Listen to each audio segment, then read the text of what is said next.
Normalmente eu começo o vídeo falando a entrada do caso pra vocês, pra deixar um pouco de suspense. Só que, gente, eu não consegui pensar nada pra fazer nesse caso, porque ele me deu tanta raiva, que eu não consigo pensar em outra coisa. Calma que sim, é um caso solucionado, só que você também vai ficar com raiva. Então, vamos logo aí pra vinheta e a gente vai descobrir o que aconteceu nessa história. Sexta estranha com gente esquisita.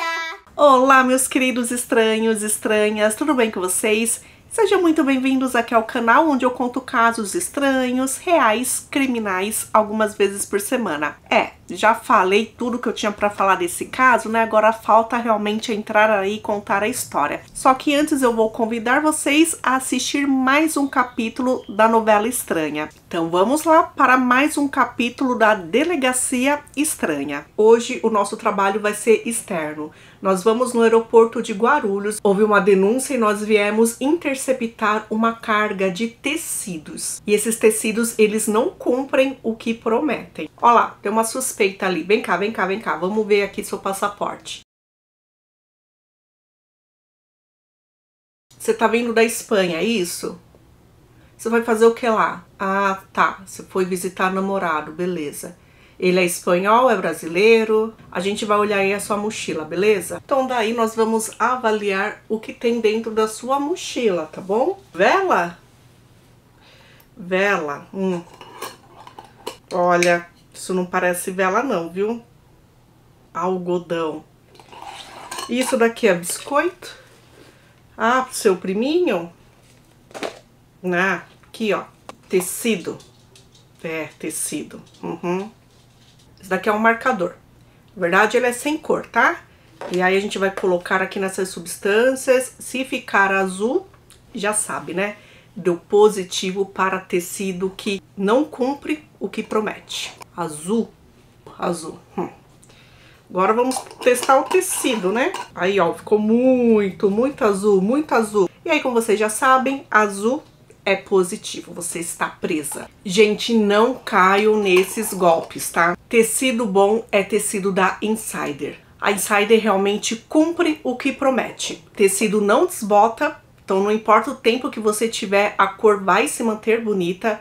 É anti-odor, deixa o corpo respirar e desamassa no corpo. Além, gente, do conforto que só quem usa sabe. Estamos disponibilizando o cupom chamado RORI12. Você recebe 12% de desconto no site da Insider. Eu vou deixar aqui no comentário fixado o link do site para vocês irem direto para lá e aproveitarem esse cupom. Gente, é sério, não se deixe enganar. O tecido da Insider cumpre o que promete. Mais um caso solucionado. A gente se vê no próximo capítulo da Delegacia Estranha.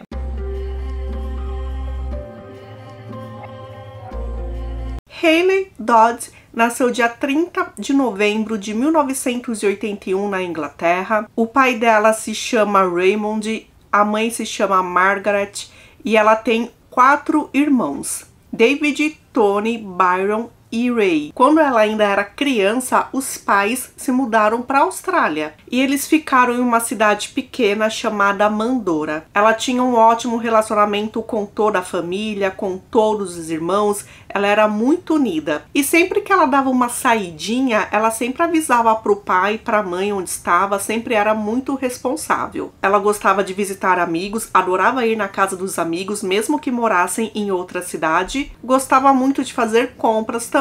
Porém, apesar dela ter vários vínculos assim de amizade, ela era bem tímida com os estranhos. O grande sonho da vida dela era viajar pela Austrália. Quanto mais ela conhecesse daquele país, melhor. Ela era uma ótima aluna, ela praticava esportes na escola e depois que terminasse o ensino médio e fosse para a universidade, ela tinha 2 opções. Ela pensava em ser ou veterinária ou professora. Só que aí realmente ela só queria fazer isso depois que ela fizesse aquela tal viagem. Então, no ano de 1999, ela tinha 17 anos de idade, já tinha acabado o ano letivo lá, ela já tinha se formado no ensino médio e aí ela ia realmente tirar um ano de férias só conhecendo o país e dali ela iria para a universidade. Essa aventura dela, ela não iria enfrentar sozinha, ela iria com a melhor amiga dela chamada Lisa. Só que elas não eram de famílias de posse, então como que elas iam se sustentar, né? Elas iriam trabalhar. Então elas iriam conhecer o país, porém trabalhando. Essa atitude era tão diferente do que Hayley costumava fazer, que quando ela contou para a mãe e para o pai sobre essa ideia de viajar pela Austrália, a mãe achou realmente que ela estava brincando. Elas já tinham conseguido um emprego em uma fazenda, era uma fazenda que tirava-se a lã das ovelhas, então ou elas teriam essa função ou elas cuidariam da limpeza. A cidade que ela estava para trabalhar se chamava Dongara, e naquela região, como várias regiões, era possível alugar um quartinho que tinha uma comida barata, algo assim realmente para trabalhadores. Então era isso que ela e a amiga dela estavam fazendo. Fora esses quartos, era bem comum também os trabalhadores ficarem em acampamento. Ela saiu de casa, gente, somente com um mapa, alguns trocados no bolso e uma mochila com algumas roupas. Normalmente, quando você está na situação delas, você pede carona. Só que a mãe dela pediu uma coisa para Hayley, que ela não pegasse carona com ninguém. Ela tinha que prometer aquilo. Ela iria utilizar o dinheiro dela para pagar o ônibus, só que não iria pedir carona. Naquela época já se aconteciam alguns crimes para pessoas que pediam carona. Só que mesmo assim não era algo que deixou a população nervosa, em pânico. Então as pessoas continuavam fazendo essa prática. Ela tinha alguns dias de folga e ela decidiu então visitar amigos que ela conhecia que viviam ali em uma cidade. Só que para isso, né, era outra cidade, ela teria que se locomover até lá e ela iria fazer o quê? Pedir carona. Lisa iria com ela. Lisa não ia deixar ela ir sozinha, só que ela garantiu para a amiga que não precisava.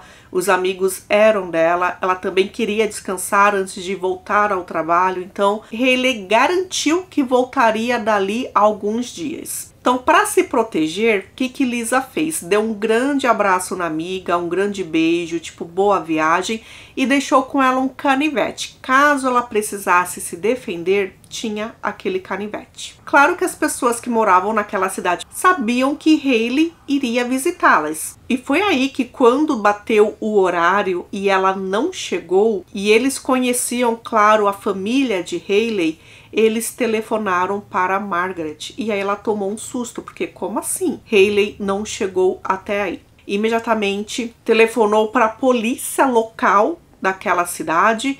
Eles falaram que não poderiam fazer nada, que ela precisava ir até uma delegacia pessoalmente e abrir um boletim de ocorrência de pessoa desaparecida. E foi isso que ela fez. E aí, para espanto de Lisa, que estava lá no acampamento, né, com os outros trabalhadores, a polícia chegou e foram procurá-la. E falaram que Hayley não chegou onde deveria. Ela tomou um susto, ela ficou desesperada. Ela nunca imaginou que aquilo poderia acontecer. Ela realmente falou que a amiga iria pedir carona e ela deu a descrição exata de como Hayley estava vestida. Então, Hayley, que desapareceu no dia 29 de julho de 1999, era uma jovem de 17 anos, porém, ela não parecia ter 17, ela parecia ter menos, uns 14 ou 15 anos. Ela era baixinha, ela media 1,52 m e ela pesava 40 quilos apenas. Lisa disse que ela usava calça jeans,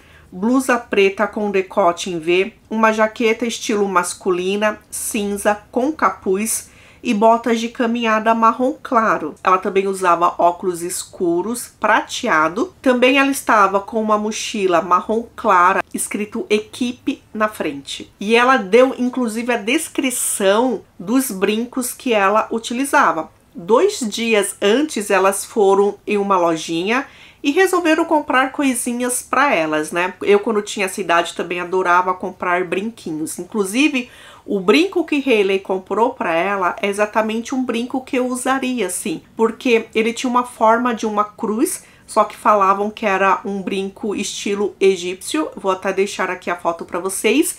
E ele tinha uma bolinha no meio que era uma pedrinha azul. E eu adoro azul, né? Então, quando eu vi essa foto, eu falei, ah, a gente tem um gosto parecido. Só que assim, né? A polícia não tinha nenhum outro par de brinco para saber exatamente como que era. Então Lisa desenhou.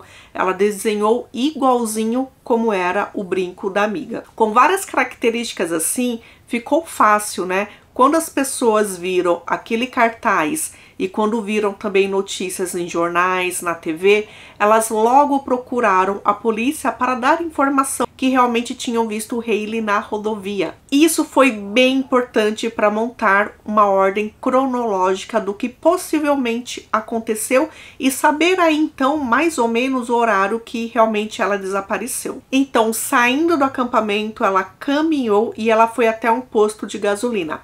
Foi lá que ela pediu carona para quem estava ali, principalmente para caminhoneiros. Um caminhoneiro deu carona para ela, só que ele não ia exatamente na cidade que ela queria ir. Ele ia até mais ou menos a metade do caminho. Então, onde ele a deixou, ela teria que pedir outra carona ou ir caminhando, né? Porém, seria bem longe. Então, por volta de 8 horas, ele deu essa carona para Hailey. E ele ficou preocupado realmente porque era uma menina assim que parecia ter 13, 14 anos, era uma menina, né? Ela estava com alto astral, ela estava animada, ela contou os planos dela de conhecer toda a Austrália. Ele achou interessante aquela animação juvenil, porém ela disse que não tinha dinheiro, que tinha começado a trabalhar, ainda não tinha recebido. Ele deu até um valor para ela em dinheiro, para ela parar na rua e comer alguma coisa, né? Porque ninguém merece ficar com fome. Inclusive, ele deu o contato dele para ela, porque como era uma região que ele sempre fazia, basicamente ele fazia aquele trajeto diariamente. Ele disse para ela que se ela quisesse telefonar para ele, ele poderia de algum lugar pegar ela para levar para a cidade onde ela estava acampando e iria trabalhar. Porque realmente ele sabia dos perigos que era pedir carona e ele era uma pessoa correta. Ele deixou ela em um outro posto de gasolina por volta de 11 horas da manhã. As pessoas lembram sim de tê-la visto. Aparentemente, naquele outro posto de gasolina, ela não conseguiu carona, então ela foi caminhando ali pela estrada. E aí, de repente, ela acenava para um carro, para outro. Uma mulher deu carona para ela, só que deu carona até um determinado local. E aí, a última vez que ela foi vista foi meio-dia, que ela estava agachada na estrada, mexendo ali na mochila dela. Depois disso, ninguém sabe mais o que aconteceu. Outra testemunha apareceu. Só que essa testemunha era um homem e ele não viu Hailey. Porém, olha só, deu até arrepio assim o que aconteceu com ele. Ele disse que ele estava dirigindo e ele precisou parar o carro porque o carro estava esquentando, né? Então ele parou, deixou lá o carro esfriar um tempo. Enquanto isso, ele estava numa estrada vazia. Ele escutou de longe um cachorro latindo e logo em seguida uma garota, uma mulher gritando. Só que assim, como era tudo vazio, ele não soube exatamente explicar de onde vinha aquele grito. Porém, ele disse que foi algo assim que deu um medo nele e realmente ele lembrou, né, disso. Imediatamente, quando ele viu que Hailey estava desaparecida, ele foi até a delegacia porque poderia sim ter alguma coisa em relação a ela. E a partir de todas essas informações, a polícia tinha certeza que ela já estava sem vida. Só que os superiores não deixaram que a polícia registrasse esse caso como homicídio. Ainda então, eles tinham um caso aberto como pessoa desaparecida. Era melhor realmente se eles tivessem denunciado como homicídio, porque aí a verba que eles teriam e a quantidade de detetives seria maior para esse caso ser logo solucionado, né? Só que não foi isso que aconteceu. Algumas pessoas, homens, apareceram como suspeitos. No total ali foram, olha só o número, 100 suspeitos, um número alto, né? Alguns deixaram de ser suspeitos e outros não. Porém, a polícia não tinha, assim, nenhuma prova, nenhuma pista para acusar nenhum deles. 4 homens tornaram-se os principais suspeitos. Um desses suspeitos era um pedófilo que ficou preso um tempo e ele estava em liberdade há apenas 2 meses. Ele se chamava John Robert McConnell. Esse homem morava na casa do amigo dele. E a casa do amigo era próxima de onde Hailey foi vista a última vez. Esse amigo se chama Francis Ward e por morar ali perto também foi tido como um suspeito. Todos eles depois foram liberados porque eles tinham álibis e os álibis aparentemente foram confirmados. O terceiro homem se chamava Robin McCartney. 5 meses depois do desaparecimento de Hayley, ele foi preso. Ele tirou a vida de uma mulher na praia. E um professor ali da região chamado Mark, ele também tinha sido um suspeito, porém ele tinha álibi. E descobriram, gente, que esse professor foi preso anos depois por pedofilia e ele é tido como um dos piores da Austrália. Então a polícia não tinha mais por onde investigar. Aí vocês lembram do Francis Ward, que era o dono da casa que o pedó estava morando? Pois é, o pedó foi até as autoridades falando que achou suspeito uma coisa que aconteceu exatamente no dia do desaparecimento de Hayley. Francis não tinha carro, ele tinha uma moto. Então ele pediu um carro emprestado para esse pedó para ele ir até a cidade vizinha fazer as compras no supermercado. É algo que ele costumava fazer. A cada 15 dias ele fazia isso. Só que aí quando ele voltou, o dono do carro percebeu que o carro estava estranho. Ele tinha umas batidas, uns amassados, coisas assim que nunca tinha acontecido antes. E não deu nem tempo dele questionar o Francis, porque o Francis entrou rapidamente na casa, deixou as coisas do mercado, pegou sua mochila, subiu na moto e foi embora. Então, por causa desse ato estranho, ele foi questionado pelas autoridades. No depoimento dele, ele disse que não teve nada de estranho, nunca viu Hayley. Ele fez o que ele costuma fazer, a cada 15 dias ele vai até a cidade, paga contas, vai até o mercado, essas responsabilidades. Então a polícia não tinha o que fazer com ele, né? Francis foi liberado. Então, as autoridades pegaram o carro que ele tinha utilizado, retiraram todas as capas, os tapetes e levaram para análise e realmente iam ver se tinham alguma prova ali, algum DNA, alguma coisa do tipo. Os investigadores também foram na casa dele, então é possível ver até nas filmagens, quando o Mark, ele está de bengala, ele está mancando, porque ele saiu com tanta pressa aquele dia.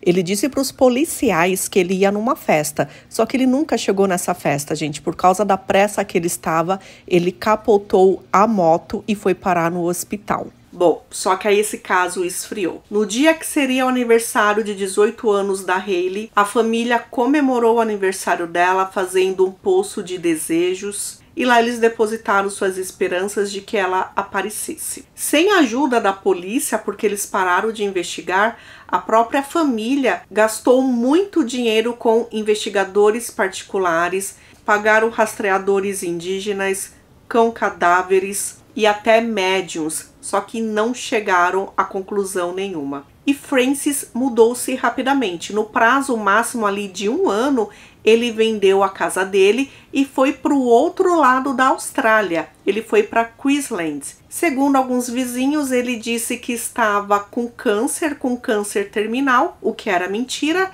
e aí ele foi ficar perto da família dele. Então esse caso esfriou totalmente, até que em 2007 algo aconteceu. Um casal estava logo cedinho sentado na varanda, olhando ali, né, as ruas, os movimentos, apesar que era um lugar bem calmo, né, rural, até que eles não acreditam no que eles enxergam. Uma mulher está vindo de longe em direção à casa deles. A mulher está nua e com a cabeça sangrando. Ela chega até eles pedindo ajuda porque ela disse que até então ela estava presa em tal casa.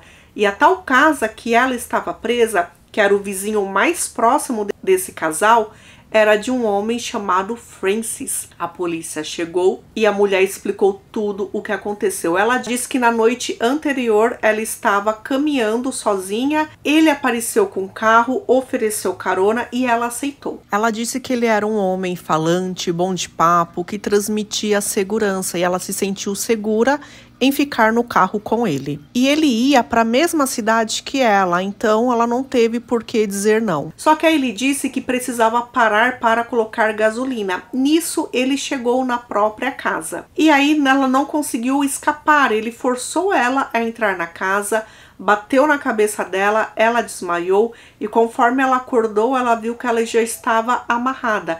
ela foi abusada, violentada fisicamente, intimamente durante horas. Então ela percebeu que a corda da mão dela, do pulso, estava frouxa.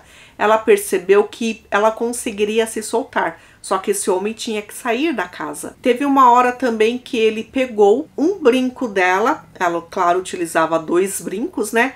Ele pegou um brinco dela e guardou. Acredita-se que ele fazia isso como recordação, como troféu. Ficou óbvio para ela e para os policiais depois que ele costumava fazer isso com uma certa frequência, porque quando ela chegou no quarto dele, ele já tinha do lado da cama aquelas cordas, então era algo que ele já estava premeditando fazer. E ela pensou, gente, eu preciso deixar alguma prova aqui, né? E aí ela pegou um pingente de uma corrente que ela usava e jogou embaixo da cama, porque as roupas, se ele já não tinha levado embora para jogar fora, né? Se deixasse as roupas ali, seria fácil ele se livrar das roupas. Só que ela deixou isso estrategicamente escondido. Era alguma coisa pequena, né? Só que a polícia realmente saberia que ela não estava mentindo, que ela esteve lá. E foi dito e feito, gente. Isso foi primordial para acreditarem nela. Então, toda vez que ele saía do quarto, ela aos poucos afrouxava as cordas do pulso. Até que ele escutou que ele saiu, que ele foi para o quintal.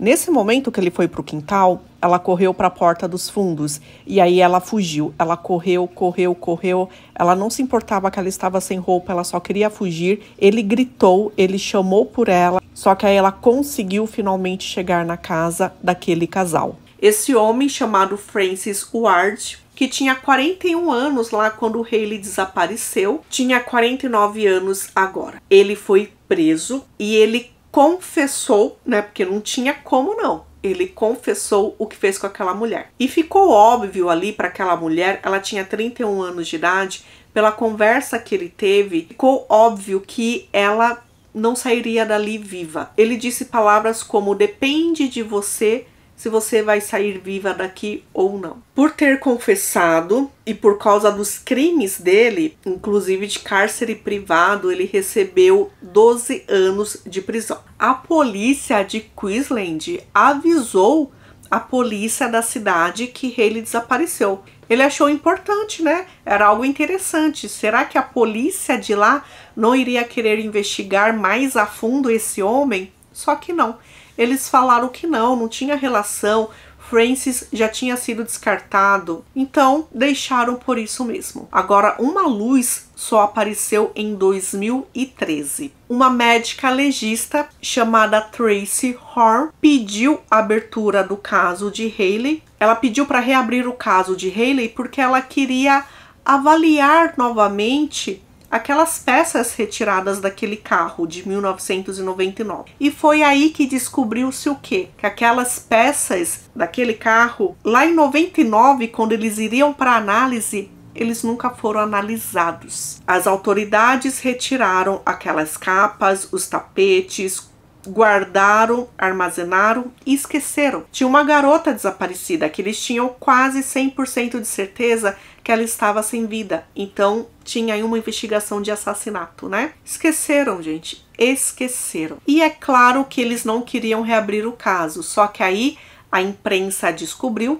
Isso foi para as mídias e aí começou aquela pressão. Então, por causa disso, o caso foi reaberto. E aí foi a primeira vez que aquelas peças que deviam ter sido analisadas em 1999, elas foram analisadas somente em 2013. Olha só que vergonha. E assim, gente, que abriu o saco e puxou a primeira capa de banco, grudada naquela capa tinha um brinco. E esse brinco era exatamente aquele brinco que Lisa, amiga de Hayley, desenhou lá atrás. Era igualzinho, gente, tanto que tem a foto do desenho que Lisa fez e a foto do brinco. Porém, tinha só um brinco. Cadê o outro brinco? Será que a pessoa que fez aquela maldade com Hayley levou de recordação? E aí, vocês lembrem que Francis fez isso com aquela mulher de 31 anos que ele raptou e levou para casa dele. Ele pegou um brinco dela para ficar de recordação. Era coincidência demais. Coincidência demais. Então, assim, eles avaliaram várias manchas, achando que poderiam ser de sêmen ou de sangue, só que não chegou a lugar nenhum. Porém, um fio de cabelo poderia ser de Hailey. Claro que a polícia não tinha o DNA dela. E a família, depois de 14 anos, claro que não tinham guardado, por exemplo, uma escova de cabelo com algum fio dela, né? Isso nem passou pela cabeça de ninguém. Eles pegaram o DNA de Margaret, da mãe, o DNA mitocondrial dela, e aí chegaram a quase 100% de certeza que sim, que se tratava do fio de cabelo de Hailey. Então, como que ela estaria naquele carro? Aquele carro que tinha sido emprestado pelo vizinho de Frances. O brinco dela estava lá, quem gostava de brinco era Frances. Enquanto ele estava preso de ter abusado daquela mulher, finalmente ele foi acusado de ter tirado a vida de Hailey. Bom, só que a polícia teve que preparar todo o caso pro julgamento. Eles não tinham pressa, né? Vocês viram que eles não estavam apressados nesse caso. Ainda mais porque Frances estava preso ainda. Então, ele só foi formalmente acusado de ter tirado a vida de Hailey no ano de 2015 e o julgamento começou somente em 2017. Então, apesar de ter aquele fio de cabelo com quase 100% de certeza, né, que era de Hailey, também daquele brinco que era dela, a defesa alegou que aquele brinco, aquele tipo de brinco que foi fabricado aos montes, então várias pessoas tinham aquele brinco. E o fato de não ter dado 100% que o DNA era de Hailey, 100% não é 100%, né? Então a defesa estava acreditando nessas pontuações. Não foi um julgamento com júri. Quem iria decidir se ele era inocente ou culpado era o juiz, e também seria o juiz que determinaria a pena. Com todas aquelas provas, o juiz considerou que ele era culpado, foi culpado de tirar a vida de Hailey, então mesmo sem corpo, essa era a acusação e essa era a sentença. A sentença dele seria prisão perpétua, só que ele poderia pedir liberdade condicional depois de 21 anos preso. O que foi importante também nesse julgamento foi o depoimento da vítima dele, né, daquela vítima de abuso íntimo e de rapto. E apesar dos detetives terem descoberto coisas importantes, essas informações não foram utilizadas no tribunal. Uma dessas informações era o seguinte: ele tinha comentado com um homem, com um amigo, que tinha um bom lugar para colocar mulheres e que aquele bom lugar realmente era ali embaixo do piso da casa dele. Então, com essa informação,